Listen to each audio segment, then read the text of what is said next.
So hello guys, welcome back to my channel. तो आज हम लोग इस वीडियो पे article 4 of the Indian constitution को लेकर डिस्कस करने वाले हैं। उसके बारे में डिस्कस करेंगे, ठीक है। हम लोग इससे पहले आर्टिकल 1, 2, 3 डिस्कस कर चुके हैं। आपको इस वीडियो में, आपको इस चैनल में आपको आर्टिकल 1, 2, 3 की वीडियो मिल जाएगी।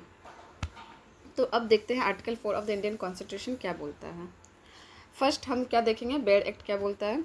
Laws made under article 2 and 3 to provide for the amendment of the first and fourth schedule and supplemental, incidental and consequential matters। ठीक है, तो ये भी लाइन थोड़ा हार्ड लग रहा होगा। इसके पहले हम लोग इसको ईजी वे में पहले समझते हैं, उसके बाद फिर इस बेयर एक्ट में आएंगे, ठीक है। तो पहले हम लोग यहाँ पे देखते हैं, ठीक है। हाँ, इन ईजी लैंग्वेज में देखते हैं। इफ़ ए न्यू स्टेट, मान लीजिए हम लोग आर्टिकल 2 और 3 में क्या देख रहे थे, न्यू स्टेट के बारे में, ठीक है। न्यू स्टेट जब फॉर्म होता है, एक इंडिया के अंतर्गत ही फॉर्म हो रहा है, इंडिया के अंदर ही बॉर्डर चेंज हो रहा है, ये न्यू स्टेट डिवाइड हो रहा है, जैसे बिहार झारखंड डिवाइड हुआ था, ठीक है। वो सब इससे रिलेटेड था। और एक कोई फॉरेनर अगर बाहर के आउट ऑफ इंडिया से कोई जगह जो इंडिया में मर्ज हो रहा है, उससे रिलेटेड जो न्यू क्रिएशन हो रहा है, तो उससे रिलेटेड बात करता है, ठीक है। तो ये हम लोग आर्टिकल 2 और 3 में डिस्कस किए थे, तो उसी से रिलेटेड है ये भी आर्टिकल 4। तो इसमें क्या बोलता है, if a new state is created और the boundary name of the state जो चेंज होगा अंडर आर्टिकल 2 और 3, कोई भी, या तो 2 या तो 3, ठीक है। देन ऑटोमेटिकली क्या होगा, फर्स्ट शेड्यूल, हम लोग का टोटल शेड्यूल कितने हैं, 12 शेड्यूल है, ठीक है। तो उसमें से जो फर्स्ट शेड्यूल वो किसके बारे में बात करता है, स्टेट और यूनियन टेरिटरीज के बारे में, तो वो ऑटोमेटिकली क्या हो जाएगा, अपडेटेड हो जाएगा। और फोर्थ शेड्यूल है, फोर्थ शेड्यूल किसके बारे में बात किया है, स्टेट्स के बारे में बात किया, राज्यसभा स्टेट्स के बारे में, तो वो भी क्या हो जाएगा, ऑटोमेटिकली अपडेटेड हो जाएगा, ठीक है।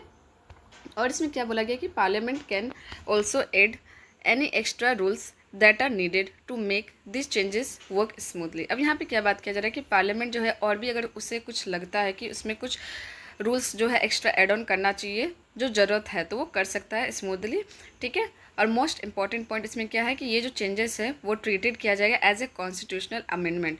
इट मीन्स कि पार्लियामेंट को कोई भी ज़रूरत नहीं है कि बहुत ज़्यादा हार्ड प्रोसेस से जाए, आर्टिकल 368 स्पेशल मेजोरिटी ले, स्टेट रेटिफिकेशन करे, ऐसा कुछ भी ज़रूरत नहीं है। वो चुपचाप क्या कर सकता है, सिंपल मेजोरिटी लो भी जो है वो इनफ है। अगर कुछ भी ऐसा ज़रूरत लगा कि हाँ इसमें ये चीज़ एड ऑन करना चाहिए, और किसके तहत कर सकता है, आर्टिकल 4। तो आर्टिकल 2 क्या पावर देता है, article 2 of the Indian constitution power देता है रिलेटेड बाउंड्रीज और चेंजेस, और आर्टिकल 3 भी सेम स्टेट को लेके देता है। बट आर्टिकल 4 क्या करता है, इस दोनों में जो भी चेंजेस होता है उसके अपडेटेड को लेके कहाँ अपडेट करना है, तो फर्स्ट शेड्यूल में और फोर्थ शेड्यूल। फर्स्ट शेड्यूल किसके बारे में बात करता है, यूनियन टेरिटरीज और स्टेट के बारे में, और फोर्थ शेड्यूल किसके बारे में बात करता है, आपका राज्यसभा या सीट्स। और अगर कुछ भी चीज़ ज़रूरत है ऐड ऑन करने का, रूल्स या कुछ भी न्यू चीज़, तो उसके लिए सिंपल मेजोरिटी से भी पार्लियामेंट क्या कर सकता है, ऐड ऑन कर सकता है। इसके लिए कोई भी जो 368 स्पेशल मेजोरिटी के बारे में बात करता है, उसका कोई भी यहाँ पे ज़रूरत नहीं है। अब हम लोग बेयर एक्ट के लैंग्वेज पे आते हैं, अब क्लियर समझ आ जाएगा। Laws made under article 2 and 3 to provide for the amendment of the first and fourth schedule and supplemental, incidental and consequential matter. यहाँ पे अब क्या बोल रहा है कि जो भी लॉ अंडर आर्टिकल 2 और 3 में बनता है, अब ठीक है, आर्टिकल 2 और 3 के तहत बनता है, वो क्या करता है, वो क्या लॉज मेड अंडर आर्टिकल 2 और 3 जो भी बनता है उसमें अमेंडमेंट आते हैं, किसमें, फर्स्ट एंड फोर्थ शेड्यूल में, ठीक है। चाहे वो सप्लीमेंटल हो, चाहे वो इंसिडेंटल, चाहे कॉन्सिक्वेंटल मैटर हो, एड ऑन हो सकता है। किससे हो सकता है, सिंपल मेजोरिटी से हो सकता है। Any law refer to in article 2 admission और establishment of new state and article 3 formation of new state. अब देखिए यहाँ पे आर्टिकल 2 किससे रिलेटेड है, एडमिशन और establishment of new state, and article 3 किसको लेके बात करता है कि जो भी एग्जिस्टिंग स्टेट है इंडिया में, उसमें अगर कुछ चेंजेस आ रहा है, एरिया, बाउंड्रीज या नेम में जो भी एग्जिस्टिंग स्टेट था, तो वो किसको बात करता है, आर्टिकल 3। और आर्टिकल 2 किसको बात करता है कि जो भी एडमिशन और स्टेब्लिशमेंट होता है आउटसाइड ऑफ इंडियन प्लेसेस का, बाउंड्रीज का, ठीक है। तो ये जो भी 2 और 3 में चेंजेस आएगा, shall contain such provision for amendment, तो वो प्रोविजन जो है वो किस में अमेंडमेंट आएगा, फर्स्ट शेड्यूल में और फोर्थ शेड्यूल। फर्स्ट शेड्यूल क्या बोलता है, name of the state and union territories. Fourth schedule क्या बोलता है, allocation of seat in the Rajya Sabha as may be necessary to give affect to the law. Clear.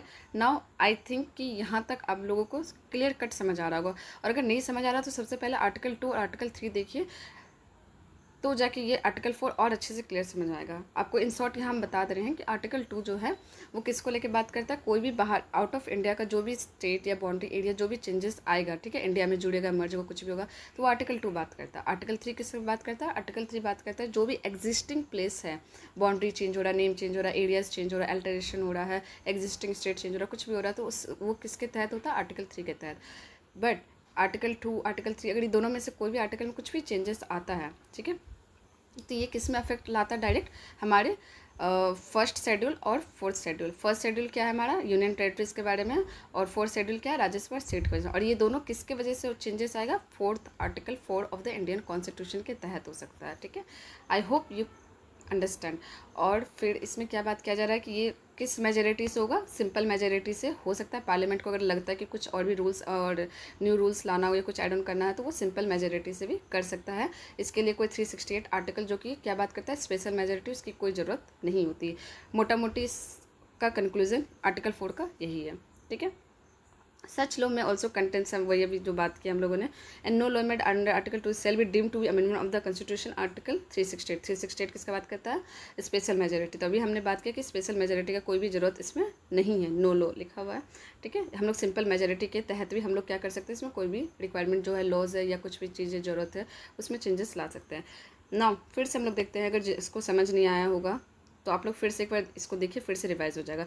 Essence क्या है आर्टिकल 4 का, when ever parliament exercise it's power under article 2 और 3 change in. तो इसका essence क्या है कि जब भी आर्टिकल 2 और 3 को चेंजेस किया जाएगा, ठीक है, कुछ भी इसमें चेंजेस आएगा आर्टिकल 2 या 3 में, तो उसकी वजह से किस में चेंजेस आ जाएगा, फर्स्ट शेड्यूल और fourth schedule, automatically bye simple majority, not require the special amendment procedure, जो कि किस में बात करता है, आर्टिकल 368। और ये इंश्योर करता है फ्लेक्सिबिलिटी, रिकग्नाइज करने के लिए कोई भी स्टेट्स का, या एडमिटिंग न्यू स्टेट, या एडजस्ट करने में रिप्रेजेंटेशन इन द राज्यसभा। इसका की पॉइंट क्या है, first schedule, name and territories of the state and union territory. Fourth schedule किसका बात करता है, seat allocated to each state in the Rajya Sabha, ठीक है, ये तो क्लियर हो गया होगा। Parliament can make necessary change both the schedule when creating और altering state. Such changes are not considering constitutional amendment, no need for 2/3 majority or ratification by state. Clear cut. The state reorganisation act 19, यहाँ पे एक example दिया गया कि जो the state reorganisation act 1956 के तहत and Andhra Pradesh reorganisation act 2004 जब तेलंगाना का बिफिकेटिंग हुआ था, तो वहाँ पे क्या हुआ था, आर्टिकल 3 और 4 का यूज़ किया गया था, तो एक्ट ऑटोमेटिकली अपडेट हो गया था फर्स्ट और fourth schedule without following 368 article procedure, जो कि किसका बात करेगा, स्पेशल। तो स्पेशल मेजोरिटी का भी ज़रूरत नहीं है, आप सिंपल मेजोरिटी का भी यूज़ करके आप क्या कर सकते हो, फोर्थ और फर्स्ट शेड्यूल, या फिर आपको कुछ भी न्यू चेंजेस लाना, कुछ भी लाना तो आप कर सकते हो, ठीक है ना। अगर आपको फिर से वाई आर्टिकल 4 इज़ इंपॉर्टेंट, क्यों इंपॉर्टेंट है, क्योंकि it give flexibility to parliament to recognise state whenever needed, और India has change its map many time, तो इस वजह से ये हेल्प करता है। And without article 4 every small boundaries और name change would need a full constitutional amendment. Clear cut. Now example फिर से वही चीज़ दिया हुआ है कि 2014 में when Telangana was curve out of Andhra Pradesh, the first schedule जो है वो ऑटोमेटिकली अपडेट हुआ, और इसमें क्या हुआ, तेलंगाना एडेड हुआ एज ए न्यू स्टेट। क्यों, क्योंकि फर्स्ट शेड्यूल टॉक किसके बारे में बात करता है, स्टेट और यूटी के बारे में बात करता है, तो ऑटोमेटिकली आपको अगर कोई स्टेट न्यू आया तो उसमें अपडेट करना पड़ेगा। फोर्थ शेड्यूल क्या बात करता है, राज्यसभा डिवाइडेड, तो ऑटोमेटिकली क्या हुआ, दोनों स्टेट में तेलंगाना और आंध्र प्रदेश के जो राज्यसभा स्टेट है वो क्या हुआ, डिवाइडेड हुआ। But it was not a constitutional amendment, just a law pass by parliament bye simple majority, ठीक है। तो इन शॉर्ट क्या बताया जा रहा है कि आर्टिकल 4 जो है मेक श्योर करता है दैट क्रिएटिंग और changing state is easy, quick and does not require complicated amendment process. Clear cut. तो आई नो कि ये वीडियो थोड़ा बड़ा बन जा रहा है, बट आई होप कि आप लोगों को एकदम अच्छे से क्लियर हो, क्योंकि आर्टिकल 4 थोड़ा सा ट्रिकी है। इट्स लाइक कि जब हम लोग इसके बाद जब सारे आर्टिकल्स खत्म हो जाएंगे फिर हम लोग शेड्यूल्स भी देखेंगे तो आप लोग और क्लियर हो जाएगा। इतना याद रखना है कि हमारे इंडिया में शेड्यूल्स टोटल कितने हैं, टोटल 12 शेड्यूल्स है। तो इसमें अभी कितने बार बात किया गया, शेड्यूल 1 और शेड्यूल 4। और शेड्यूल 1 जो वो किसके बारे में बात करता है, स्टेट और UT, schedule 4 Rajya Sabha seat verification. Clear cut. और आर्टिकल 368 भी बात हुआ है कि 368 यूज़ नहीं होगा, हम लोग सिंपल मेजोरिटी भी करके लॉ पास कर सकते हैं, इसमें हम लोग को कोई भी स्पेशल मेजोरिटी ज़रूरत नहीं है। Clear cut. So I hope you understand. मेरी तरफ से हम ट्राई किए कि आपको पूरे अच्छे से क्लियर हो, एग्जाम्पल सब कुछ दिया हुआ है, तो गो थ्रू इट एंड एक बार देखिए, 2 बार देखिए, समझ आ जाएगा। So thank you guys and have a good day.